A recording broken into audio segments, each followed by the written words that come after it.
Kung totoong beauty is in the eye of the beholder, tayo mga Pinoy, winner! Pagdating kasi sa usaping beauty, di tayo nagpapahuli. Sa dami ng beauty hacks na nauuso, anumang look achieved. Pero may mga ka-wonder tayong ang beauty regimen hindi umaasa sa beauty products, kundi all natural o mga likas na pampaganda. Ngayong gabi, back to basics muna tayo.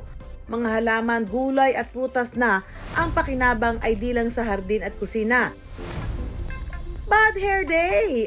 Ang dulas at lagkit ng katas o laway ng okra, sikreto raw sa malambot at malagong buhok. Ang haba ng hair. Ano napipil mo? Ano para? Dulas, di ba? Yan tinatawag na sumanlatik di buhok. Buhok na walang buhay at walang kulay, bulaklak daw ng kabantige is the key to add color and life sa crowning glory ng kababaihan.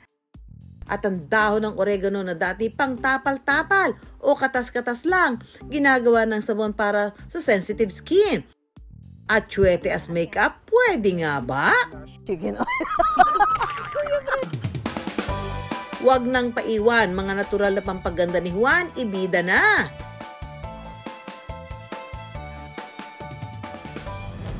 Bad hair day daw palagi ang 53 taong gulang na si Norma ng Tarlac. Paano ba naman kasi ang buhok niya?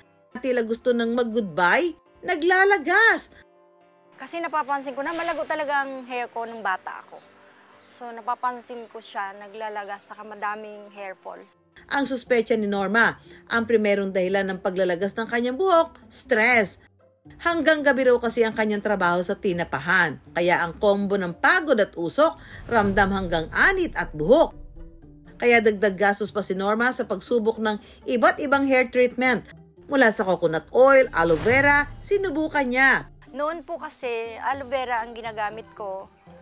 Nagkaroon ako ng allergy, skin allergy sa batok, ganyan. Kasi pag tumutulo yun, makati po. Lahat daw na sinubukan solusyon ni Norma sa paglalagas ng kanyang buhok, fail! Hanggang ang napagdiskitahan niyang ipahid sa kanyang ulo, laway o katas ng okra. Kasi napansin pag kinakain mo, madulas, di ba? So, tinry ko siya sa hair ko talaga, sa akin. Dito muna sa tips nito, wala muna sa anit, wala muna sa scalp. Halos inaraw-araw niya ang paggamit ng okra bilang conditioner hanggang mapansin niyang ang kanyang buhok unti-unting tumubo at lumago. Tila muling nabuhay ang mga buhok ni Norma. Nakita ko naman na maganda. Madulas, nawala yung dryness ng aking hair.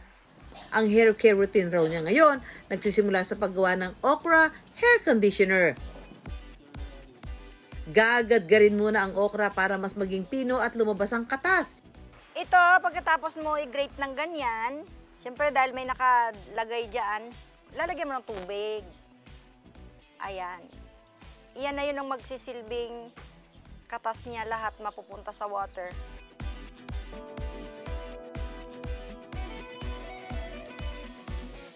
Ayan, i-rub nyo lang ng gusto yung okra sa hair ninyo hanggang scalp.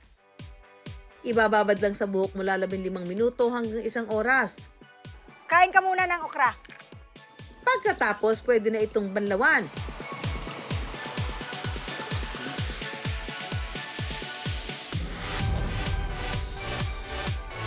Sige nga Norma, irampa mo na ang iyong malasalon treated hair.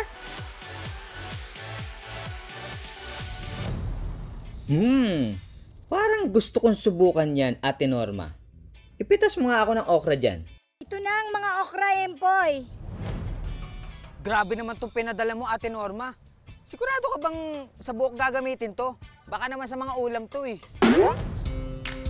Laban din daw na 33 anyos na si Regeline sa okra conditioner test, marami na rin daw siyang ginamit na hair treatment pero walang epekto. Wow! Daming okra niyan, Mama. Meron kasi ako napanood sa social media na ang okra daw is maganda sa buhok kasi naglalagas na at dry na yung buhok ko. Sakto-sakto kasi may dala-dala akong okra conditioner. Gusto mo, lagyan kita sa buhok? Ayoko sir, baka mamaya lalong manlagas yung buhok ko. Hindi man lalagas. Tingnan mo, Oo, okrang-okra yan. Game na, madam. Okay. Tsan-tsararan. Kumpleto ako eh. Meron pa akong trapal eh. Oh. And tricycle. Oh. Tapos, eto na ang special okra latik. Okay.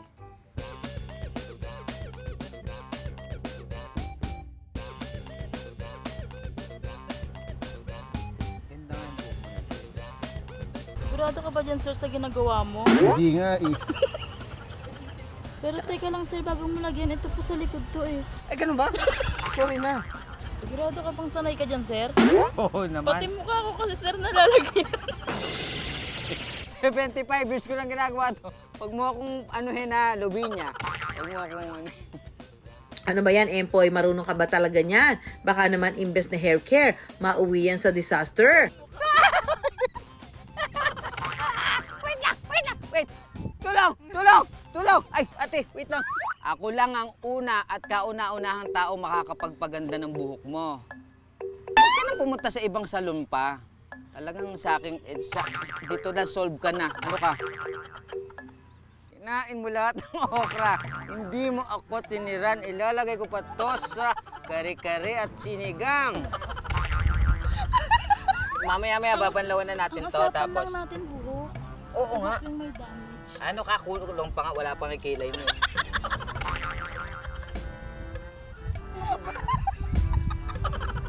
Dali lang. Dapat pantay. Pag uwi mo sa bahay mo, makikita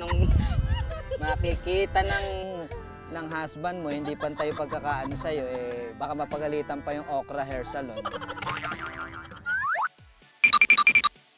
Pagkatapos i-marinate este ibabad ang buhok sa katas ng okra, banlawan time na. Presenting the first and only model of Okra Hair Salon, Regeline.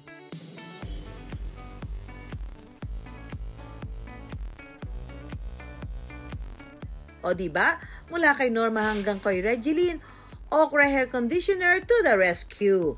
Oo, yung shiny siya, nawala yung hair falls. Yun po talagang pinakamaganda. Pag nagsuklay ka, wala na yung madami. Mga 5, 6, bibilang mo na lang. Meron din ang okra, meron ding antioxidant features that you can use. So, in general, safe siya. Actually, sa ibang bansa, ginagamit talaga yun, no? Ang ginagawa, binoboil yung okra, and then yung mga ma-extract doon, yun yung ginagamit para i-apply sa hair. Meron siya lang mucilage or parang gel. So, yung mga mucilage na yun or sticky materials na yun, yun yung pwedeng mag-add ng silk or luster or pampakintab ng hair. Ang hair care routine di kailangan mahal. Search and discover. Baka sa kusina lang may okay palang pang remedyo.